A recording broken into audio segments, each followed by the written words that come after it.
সামাজিক মাধ্যমত চৰ্চিত দুগৰাকী যুৱতী।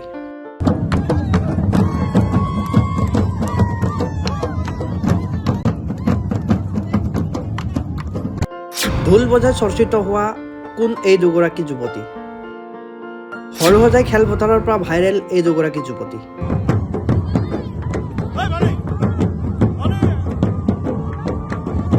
২৪ ফেব্ৰুৱাৰীৰ দিনা গুৱাহাটীৰ সৰুসজাই প্ৰকল্পত অসমৰ প্ৰায় ৮,৮88 গৰাকী ঝুমৰ শিল্পীৰে দেশৰ প্ৰধানমন্ত্ৰী নৰেন্দ্ৰ মোদীৰ উপস্থিতিত ঝুমৰ নৃত্যক প্ৰদৰ্শন কৰা হয়। প্ৰদৰ্শনৰ পাছতে খেলপথাৰত দেখিবলৈ পোৱা গৈছিল এক ব্যতিক্ৰম দৃশ্য।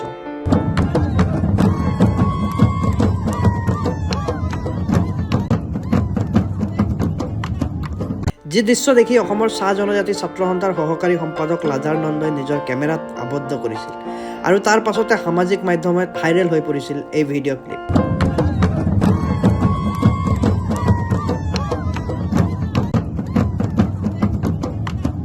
এতিয়া কথা হ'ল, কোন এই দুগৰাকী যুৱতী? আপুনিও হয়তো জানিবলৈ ইচ্ছুক। এই ভিডিঅ' ক্লিপটো ভাইৰেল হোৱাৰ পাছতে আমি যুৱতী দুগৰাকীৰ পৰিচয় সন্ধান কৰিবলৈ চেষ্টা কৰিছিলোঁ আৰু আমি জানিব পাৰিছিলোঁ যে যুৱতী দুয়োগৰাকী শিৱসাগৰ জিলাৰ। এগৰাকী হ'ল সঞ্জীৱ বাউৰী আৰু বুলু বাউৰীৰ সুকন্যা ৰিঞ্জুমণি বাউৰী। গুৱাহাটীলৈ তাই মাষ্টাৰ ট্ৰেইনাৰ হিচাপে আহিছিল ঝুমৰ বিনন্দনী অনুষ্ঠানত। ৰিঞ্জুমণিৰ ঘৰ শিৱসাগৰ জিলাৰ আমগুৰিৰ টিফুক চাহ বাগিচাত। শিক্ষাগত অৰ্হতা উচ্চতৰ মাধ্যমিক উত্তীৰ্ণ। ঢোলৰ উপৰিও তাই খোল, নাগৰা আদি বজাই ভাল পায়। ভিডিঅ'ত দেখা আন এগৰাকী যুৱতী হ'ল শিৱসাগৰ জিলাৰ নাজিৰাৰ গেলেকীৰ মোদীনগৰ চাহ বাগিচাৰ কুন্দন নায়ক আৰু কমলা নায়কৰ জীয়েক বিন্দু নায়ক ওৰফে পল্লৱী নায়ক। বিন্দুৰ দেউতাক গেলেকী অঞ্চলৰ এগৰাকী প্ৰখ্যাত ঢুলীয়া। দেউতাৰ পৰাই উৎসাহিত হৈ বজাবলৈ শিকিছিল বিন্দুৱে। বিন্দু এগৰাকী ৰাজনীতি বিভাগৰ স্নাতক পাছ কৰা এগৰাকী যুৱতী।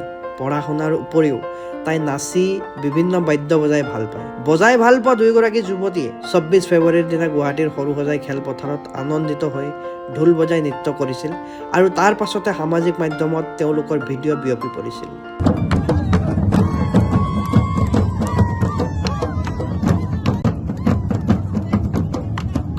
তেওঁলোকৰ প্ৰতিভাৰ বিকাশৰ বাবে আপোনালোকৰ সকলোৰে সহায় সহযোগিতা লাগিব। তেওঁলোকক উৎসাহ উদ্দীপনা আপোনালোকে যোগাব লাগিব। তেতিয়াহে তেওঁলোকে জাতীয় জীৱনত আগুৱাই যাব পাৰিব। আমাৰ ফালৰ পৰাও দুয়োগৰাকী প্ৰতিভাশালী যুৱতীক অভিনন্দন আৰু উজ্জ্বল ভৱিষ্যতৰ কামনা কৰিলোঁ।